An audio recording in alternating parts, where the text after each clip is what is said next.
Anzu's life of playing video games, eating chocolate, and playing with her cat is turned upside down when a magical being named Riri puts her into a real-life dating simulation. To get her to focus, he takes away her 3 joys in life. To Anzu's horror, all her video games have been transformed into eel jerky. All the chocolates from her snacks have disappeared, and her cat is missing. He also orchestrates the transfer of his father abroad, leaving her alone in the house. She tries to search for chocolates and sweets across town, but to her dismay, they are all sold out. She refuses to partake in Riri's game and resolves not to fall in love with any boy he throws her way. She meets the first boy, Tsukasa, after she bumps into him and causes him to drop and break his phone. She apologizes and runs away in a panic. The next day, Riri explains that they can freely converse, as thanks to his magic, nobody will notice them talking to each other. Anzu encounters Kazuki and his friend at the station and witnesses him turn down another girl's love letter. This makes her think Kazuki is arrogant and resolves not to fall for him. She confides in her friend, Saki, about her new living conditions. Saki then mentions that Kazuki is extremely popular with the girls due to his cool and aloof personality. Anzu lays on the sofa, lethargic, without anything to do. When she sees a cockroach that flies towards her, she is forced to flee the house. Unable to return home, she takes refuge at a nearby park, but it suddenly starts to rain. As she laments her situation, she once again meets Kazuki. He offers Anzu his umbrella, but she refuses, fearing it may lead to a romantic situation. He becomes annoyed and drags her back to his house, sharing an umbrella along the way. Anzu becomes self-conscious at being inside the house of a boy who lives alone, and she imagines her favorite video game characters and her cat on top of Kazuki's face. He becomes amused when he learns of the cockroach and offers to kill it for her. The pair return to her house, where she ends up football charging him after being spooked. This turns into a romantic situation, as she ends up on top of him. Their moment is cut short when the cockroach appears, and after a few frantic moments, Kazuki kills it.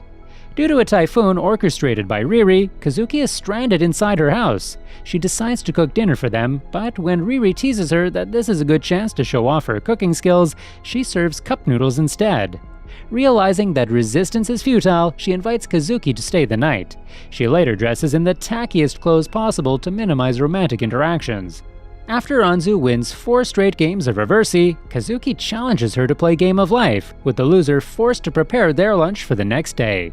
Riri rigs the game in Kazuki's favor, showering him in wealth while causing Anzu to fall further and further in debt, mostly by stepping on dog poop. He eventually wins, but offers to help Anzu prepare their bento boxes anyway. Due to his experience working part-time at a bar, Kazuki is an excellent chef. In contrast, Anzu's egg rolls end up burning. While they clean up, Anzu has a change of heart about Kazuki and feels relaxed around him.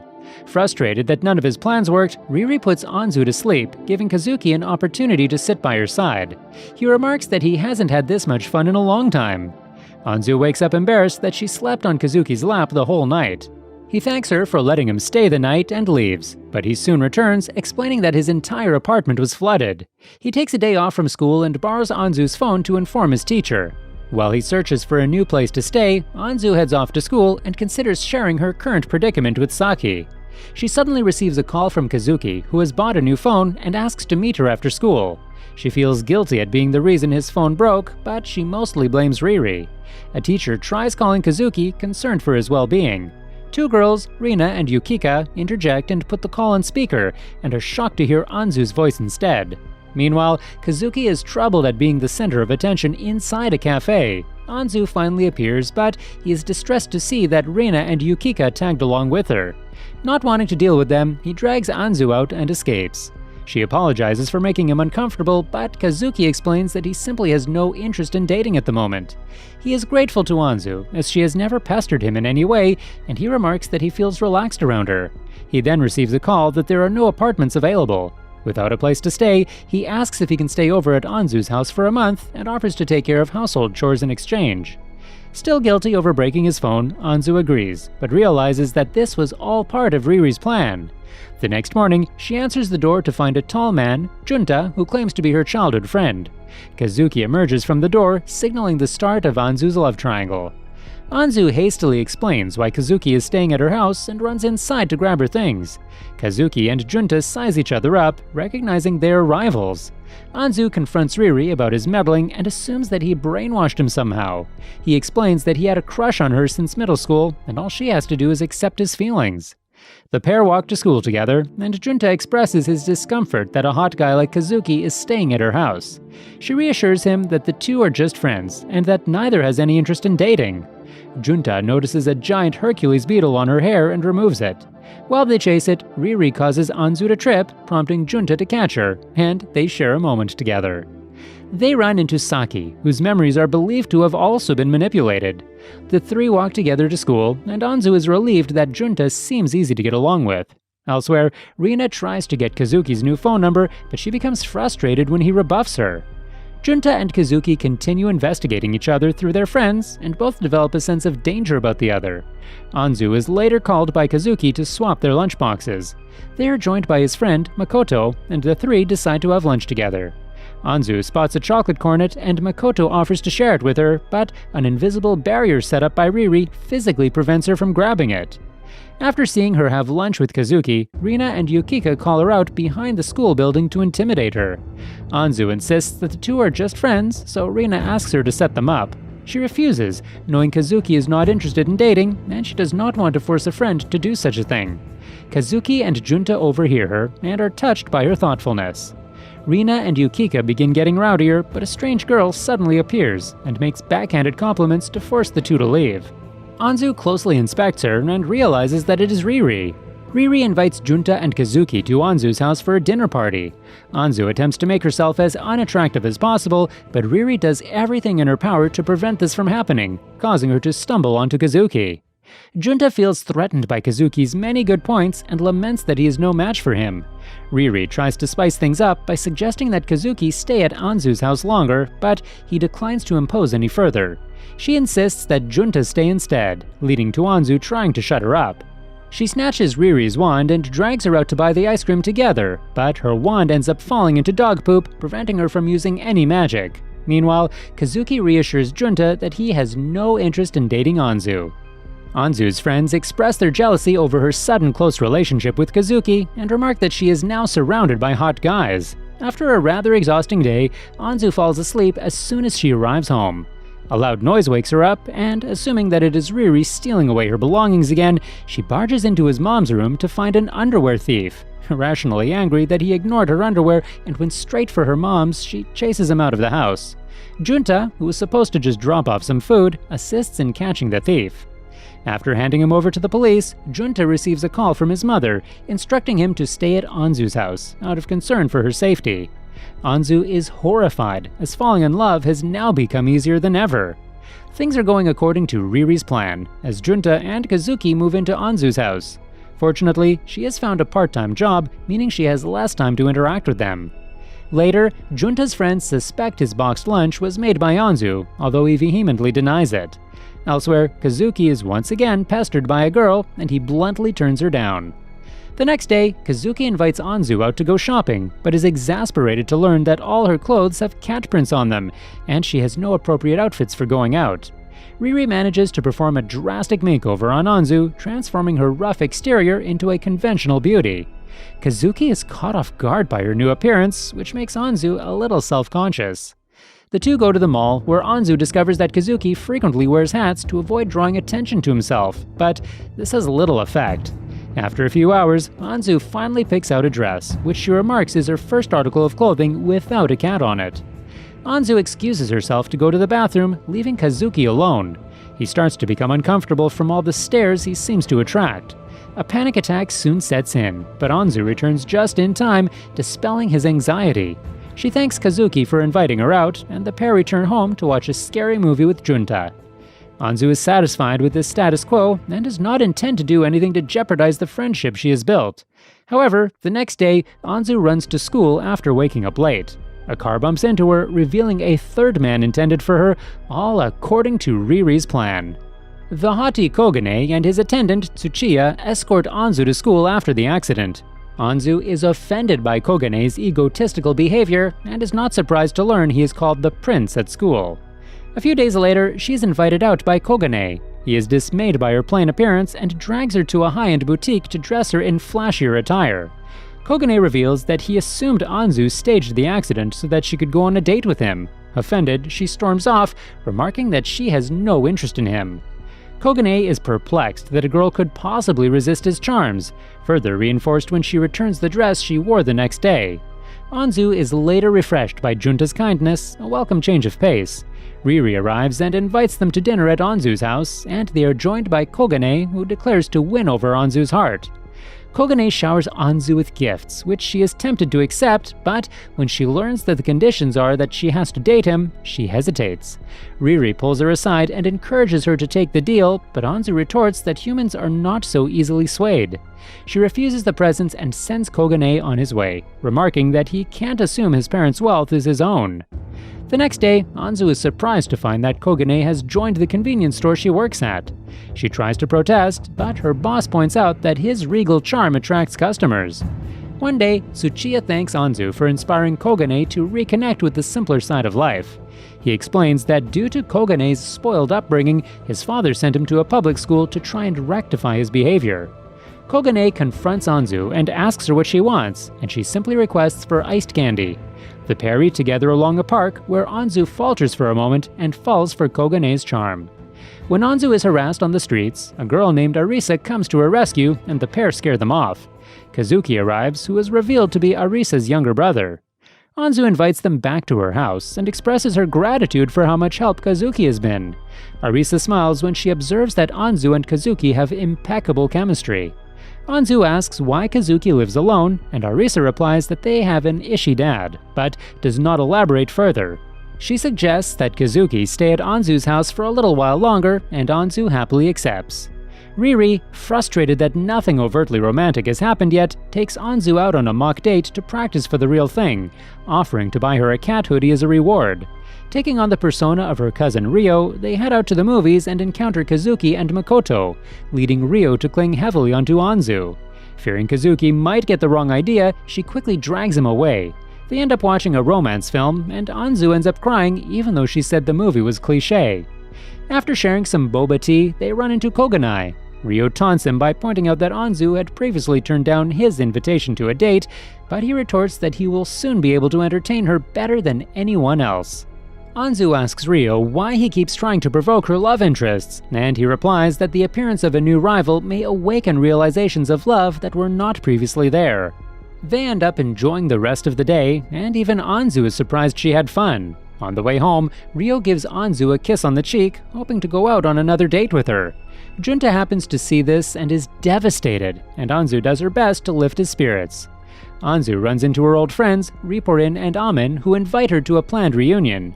She is shocked to learn that her old friend Tonta was actually Junta all along.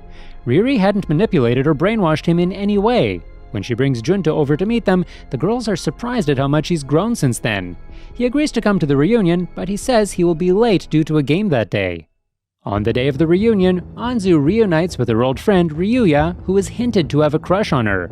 Everyone is surprised to see that Anzu has matured and no longer wears cat print clothes. They challenge each other to a series of games at an arcade, but Anzu crushes them at every single one, and she is hailed as a hero by the girls. At karaoke, Anzu once again defeats Ryuya, and he begins to sulk. However, when Junta arrives, all eyes are on him and his staggering growth into a tall, handsome young man. However, Ryuya is cynical and accuses Junta of showing up just so he can show off how much he's changed. Anzu speaks up and says that Junta is not like that at all, complimenting him as a hard worker. Humiliated, Ryuya gets up and leaves, but Anzu chases after him. She tries to reassure him that his friends will forgive him in no time, but he remains withdrawn. He reveals that his first crush was her and asks if he still has a chance with her, but she turns him down, citing that there is no way she can date a cheater. Amin and Riporin make fun of his rejection, but they invite him back to the party. Ryuya pulls Junta aside and admits that he was the reason why Anzu stopped playing with him. Junta forgives him, saying that he is blessed to be spending time with Anzu now. They return to the karaoke room and they put on heartbreak songs to celebrate Ryuya's rejection. Anzu has come to enjoy living with Junta and Kazuki, but continues wondering how to put a stop to Riri's plans. When the boys escort her home, she is surprised to find Saki on her front door. She is understandably confused why Junta and Kazuki are with her, but Anzu manages to explain the whole situation. Saki then explains she was kicked out of the house by her brother and decided to spend the night at her house. Anzu later tries to tell her about Riri and his game, but he causes her to have an upset stomach. She barely manages to recover and drifts off to sleep. Saki recounts that in middle school, she was often viewed as a target to be dated by the other boys due to how quickly her body matured. She became friends with Anzu after she stood up to one of her bullies. The two became fast friends, and Anzu has become someone Saki can rely on. When rumors spread about her becoming violent with Mori, a senior she went out on a few dates with, it was Anzu who defended her honor.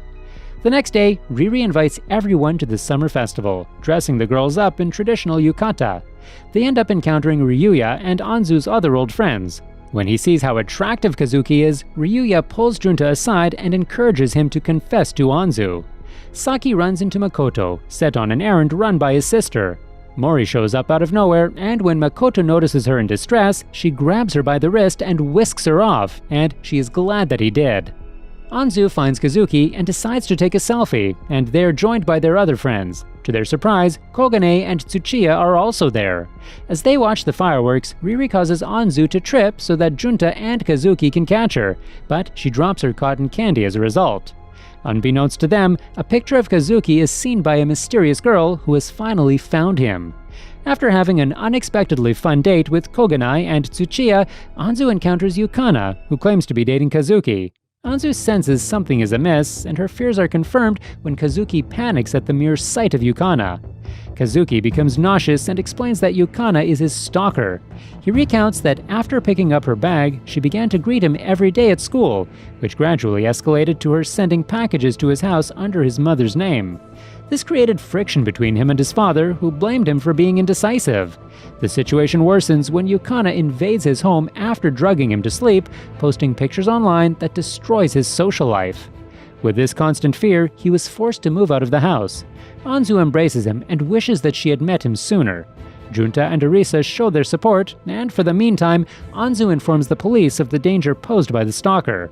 Yukana's mother repeatedly warns her not to cause any trouble anymore, as her uncle can no longer vouch for her. She ignores her warnings and begins plotting to get rid of Anzu. The next day, Anzu is attacked by two thugs in an alleyway, but she is fortunately saved by Ryuya, Junta, Tsuchiya, and Saki's brother, Takamin. She is puzzled when they say they were responding to texts that she sent, although she has no memory of sending them. Kazuki is shaken that Anzu was endangered because of him and considers leaving the house altogether, but Anzu, Junta, and Saki reassure him that they will get through this ordeal together. Anzu learns that it was Riri who sent the texts on her behalf, and she asks him to find a way to get rid of Yukana, but he says that the only way would be to get rid of Kazuki as a love interest. In a fit of rage, Anzu throws out his wand, which falls on dog poop yet again. Things become quiet over the next few days, without any untoward incidents. Kogane reassures Anzu that if he needs anything, he can offer Tsuchiya's services at a moment's notice. One afternoon, Yukana confronts Anzu and attacks her with a knife. Kazuki and the others search for Anzu, and he finds her injured from Yukana's attack. He almost succumbs to a panic attack, but, remembering Anzu's words, gives him the courage to confront Yukana. Anzu swears to never leave Kazuki's side as long as Yukana continues to bother him. She soon faints from her injuries as police and paramedics rush onto the scene. Later, everyone is relieved to see that Anzu is safe. Kazuki's father arrives and later apologizes for her injuries and forces Kazuki to apologize. He tries to drag him home, but Anzu interjects and says that he should have listened to Kazuki when he first met the stalker. When they return home, Kazuki expresses his gratitude to Anzu, as unbeknownst to her, she has been helping him indirectly for the past few months. He tightly embraces her, and when Junta sees this, he turns to stone. Anzu's mother returns, and as they settle in, they wonder what punishment Yukana will face. Kogane uses his connections to intimidate Yukana's uncle, preventing him from pulling strings to release Yukana from custody. Meanwhile, Riri, enraged that Anzu is placed in danger, uses his magic to completely erase her memories. That night, he visits Anzu and says goodbye. The next day, Arisa reveals that Yukana has lost her memory, which spells good news for Kazuki. Anzu's father returns with gifts of chocolates, games, and cats, Anzu's 3 basic needs. This further puzzles her as she wonders what happened to Riri. She is later greeted by Kate, the new wizard assigned to her case. Due to her inexperience, she neglects to erect a barrier around herself, and she is seen by Kazuki and Junta. Kate explains that Riri began using his magic for personal reasons and has been punished with manual labor for the rest of his life. Anzu threatens to dip Kate's wand into the toilet if she does not bring Riri back this instant. Kate manages to negotiate with headquarters, and Riri is teleported over. Anzu asks him to change into his human form and thanks him for all that he has done. Kazuki and Junta likewise express their gratitude, crediting him for curing their trauma and reuniting with Anzu. Anzu then strikes a bargain. She declares that Riri is a prospective love interest, meaning that it is perfectly legal for Kate to cast a spell that allows him to return. Her logic is sound, and it is done according to her will. After her parents leave, Anzu, Kazuki, and Junta remain together at her house. They meet Kogane along the way, and Anzu thanks him for his hand in ensuring Yukana never leaves prison again. Riri later poses a new challenge. If she cannot find love by college, then all the things she loves will be taken away from her permanently. Anzu's love life is just beginning. If you enjoy the series, don't forget to leave a like to help the channel out. Thanks for watching.